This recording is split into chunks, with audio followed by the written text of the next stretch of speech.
오늘도 하나님의 크신 은혜와 축복이 함께 하시길 주님의 이름으로 축원합니다. 에레미야 46장부터 이제 마지막 52장까지는 애굽을 비롯한 모든 주변의 나라들을 심판하시는 하나님의 모습을 볼 수가 있습니다. 하나님은 만군의 하나님 되시고 전 세계를 주관하시는 하나님이 되십니다.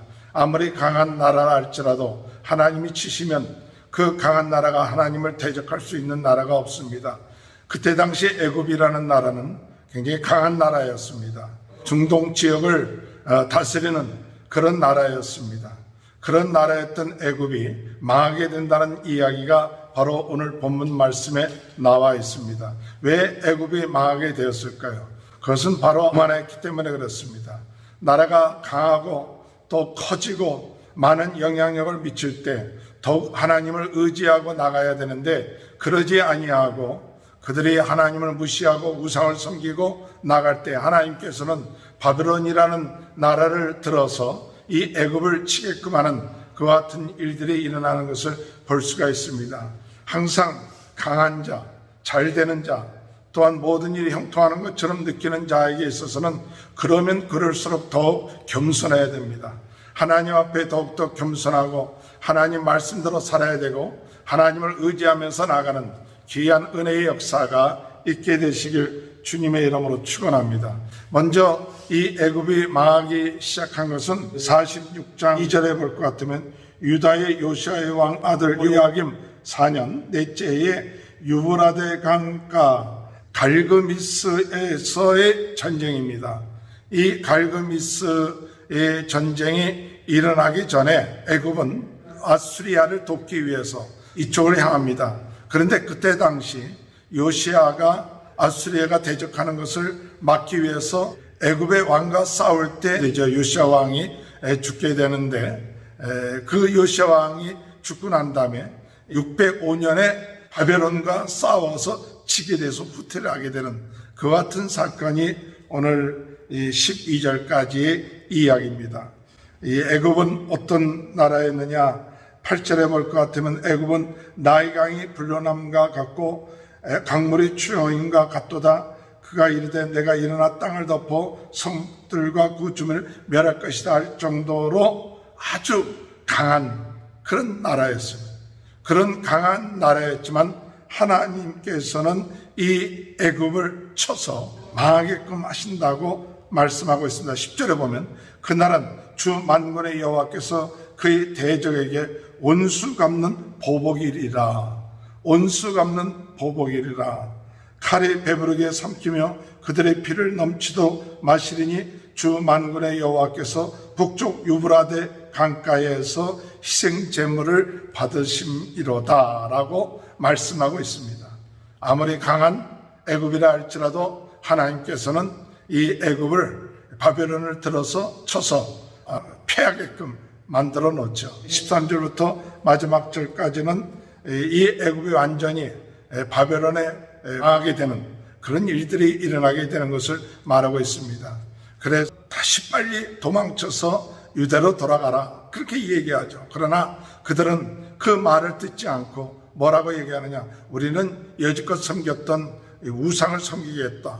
그렇게 이야기를 하니까 하나님께서는 예레미야를 통해서 그들에게 무엇을 말하느냐? 너희들이 망하게 될 것이다.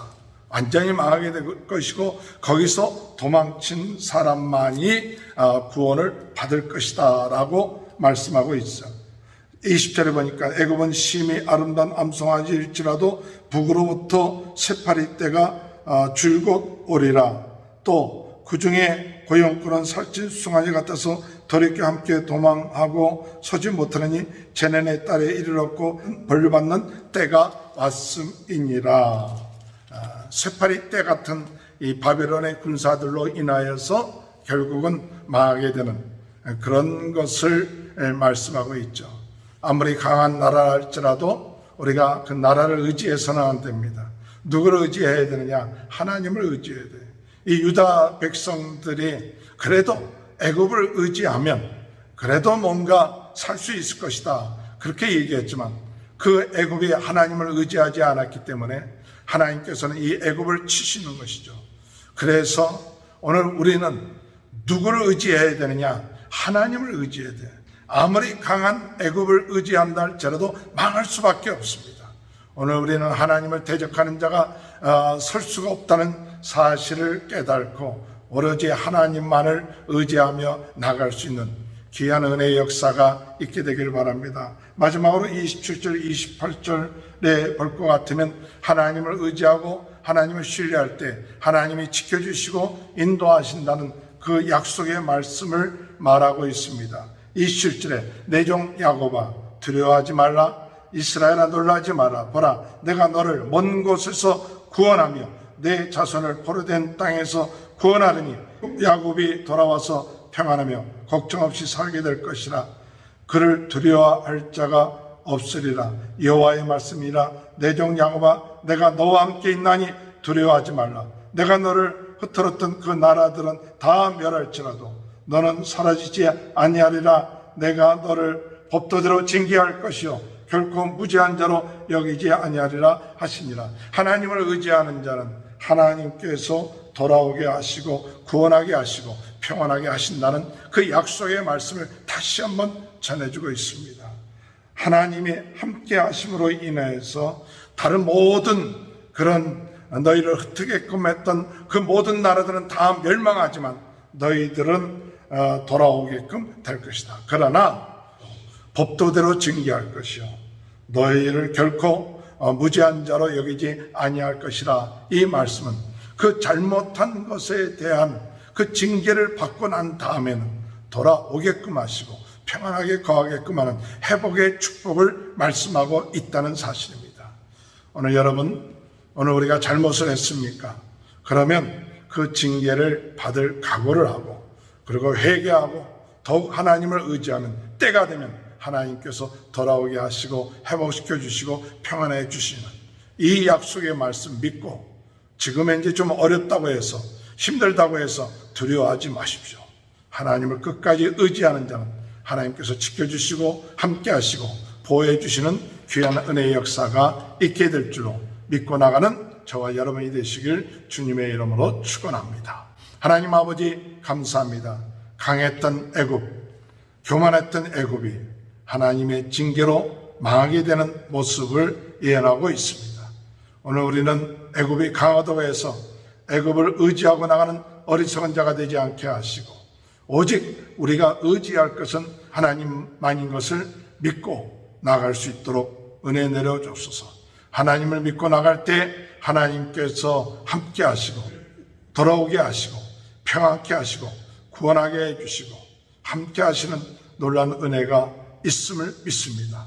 오늘 하나님께서 잘못한 그 일에 대해서는 징계를 하시지만 그러나 끝까지 사랑하시고 구원하신 그 은혜 가운데 사는 저희들이 될 수 있도록 주님 도와주옵소서.